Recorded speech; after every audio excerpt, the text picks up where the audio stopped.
The last run. It was a crisp autumn evening, the kind of evening where the air held just the right bite, cool enough to make your breath visible, but not so cold that it stung your lungs. The leaves had begun their transformation, turning the streets into a patchwork quilt of amber, rust, and gold. Porch lights were flicking on one by one, soft yellow glows against the deepening dusk. It was the perfect time for a run. 32-year-old Hannah Cole laced up her running shoes, tugging the double knots tight. For her, running wasn't just exercise. It was routine, ritual, a small slice of control in a life that sometimes felt overwhelmingly unpredictable. Hannah lived in a quiet suburban neighborhood, a place people described as safe. Neighbors waved when you passed, kids played in driveways, and couples walked dogs along the tree-lined sidewalks.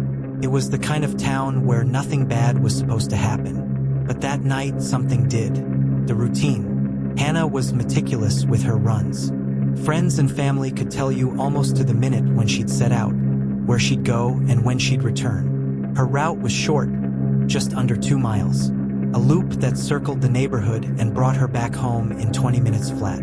She preferred it that way. Running was her mental reset, not an endurance test. She slipped on a reflective vest, popped in one wireless earbud, and stepped out the door. As always, she called out to her husband, who was in the living room with their young daughter. "Be back in 20, she said with a grin. Those would be the last words he ever heard her say. The witnesses. At approximately 7:10 p.m., a neighbor spotted Hannah jogging past their house, earbuds in, ponytail bouncing with every stride.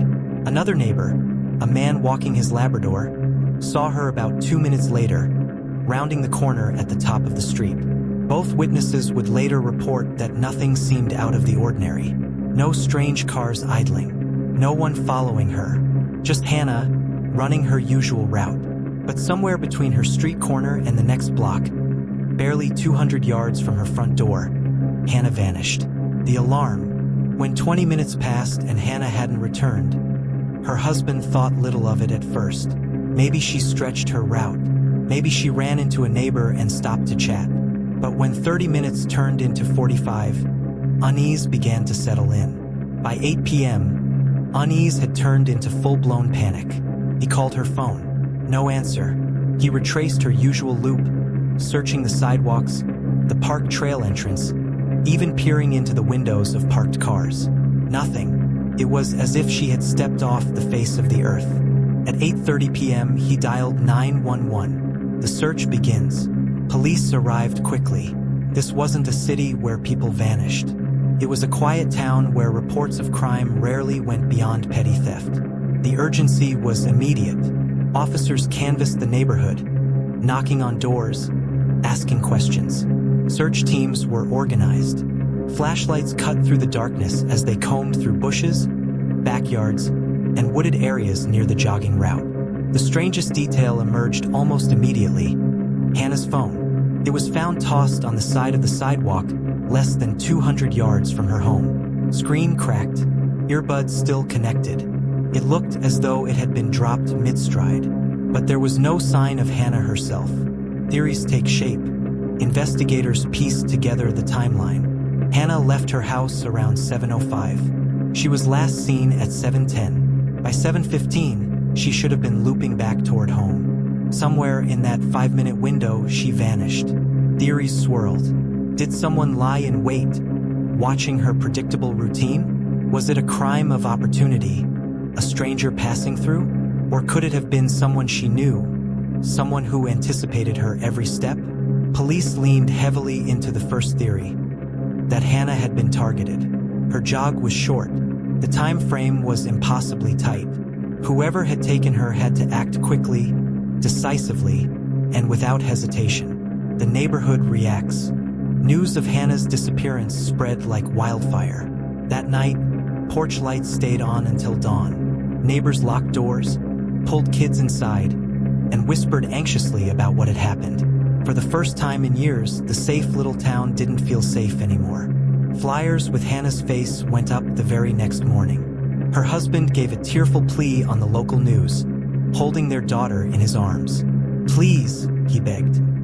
If anyone knows anything, bring her back. Within 48 hours, search teams had expanded into nearby fields, abandoned lots, and wooded areas. Drones scanned from above. Volunteers walked shoulder to shoulder, calling her name into the wind. But there was nothing. No clothing, no footprints, no signs of a struggle, just the phone, the strange silence. By the end of the first week, frustration set in. Typically, in missing person cases, leads pour in quickly. Tips, sightings, even false alarms. But in Hannah's case, the phone lines were eerily quiet. No ransom calls, no messages, no trace of her credit cards, phone, or bank activity. It was as though Hannah had been swallowed whole by the night. Detectives admitted it was one of the most baffling cases they had ever seen. In their experience, people didn't just vanish in the middle of a neighborhood, surrounded by witnesses, within sight of their own front door. And yet Hannah had. On the 10th night after Hannah's disappearance, her husband sat on the front porch, staring down the quiet street where she had last been seen. The air was thick with the kind of silence that felt unnatural, heavy. He whispered the same words he had said to her that night, over and over again, "Be back in 20." But she hadn't come back.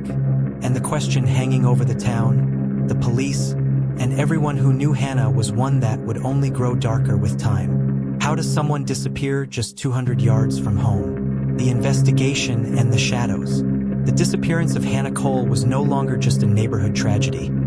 It had become a full-scale investigation that gripped the town, the media, and eventually, the entire nation. For detectives, the clock was ticking. In missing persons cases, the first 48 hours are crucial. But as days turned into weeks, the sense of urgency grew more desperate. The trail of evidence. The only physical clue found was Hannah's phone. No blood, no torn clothing, no signs of a struggle. Investigators noted that her wireless earbud was still paired, playing the last song she'd been listening to. It was paused midway, as if she'd been interrupted in an instant.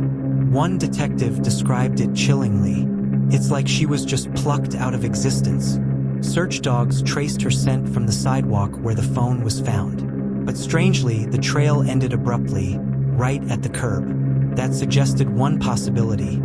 Hannah had been forced into a vehicle. The neighborhood's surveillance cameras became the next focus. Officers pored over hours of footage. First, nothing stood out.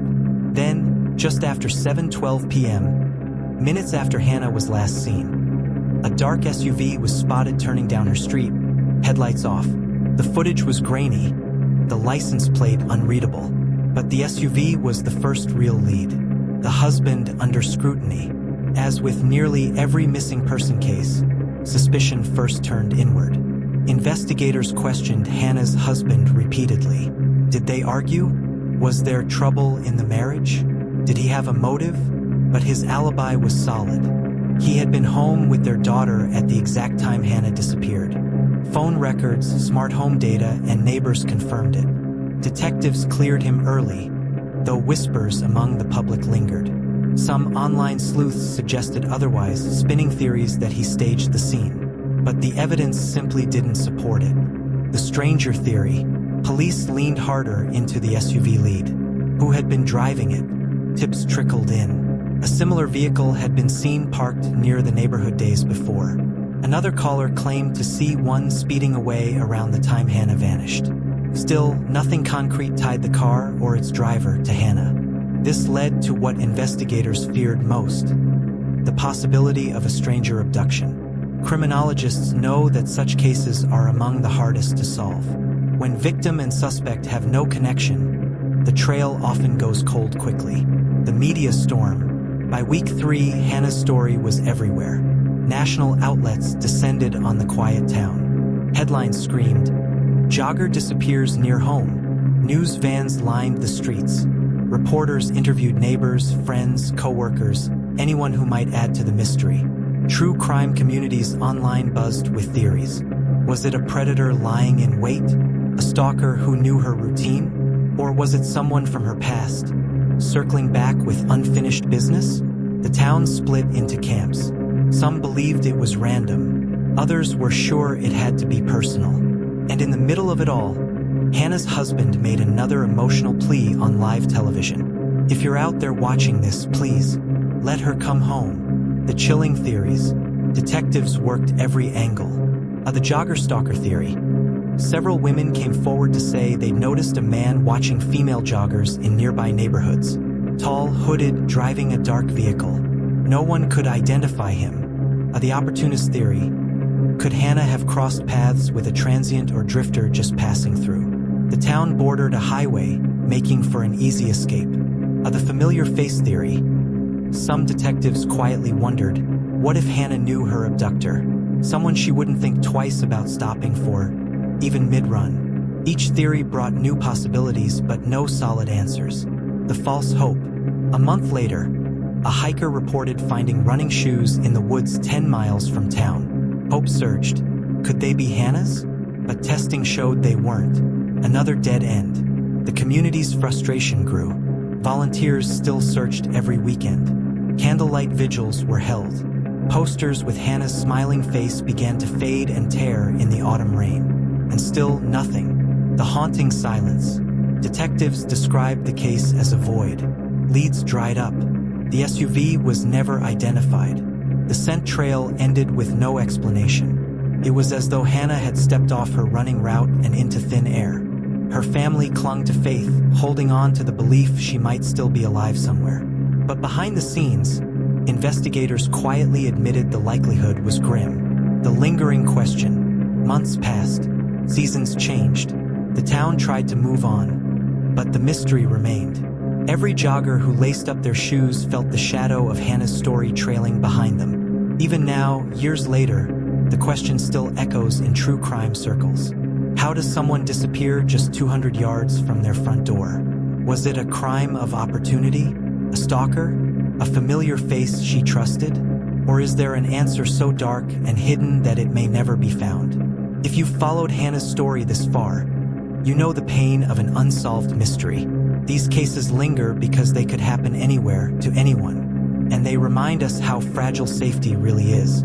Backhand index pointing right if you want to keep uncovering chilling disappearances, cold cases, and haunting mysteries like this one. Make sure you subscribe and turn on notifications. That way, you'll never miss the next story. Because somewhere out there, someone knows what happened to Hannah Cole. And maybe, just maybe, the next clue will finally bring the truth to light.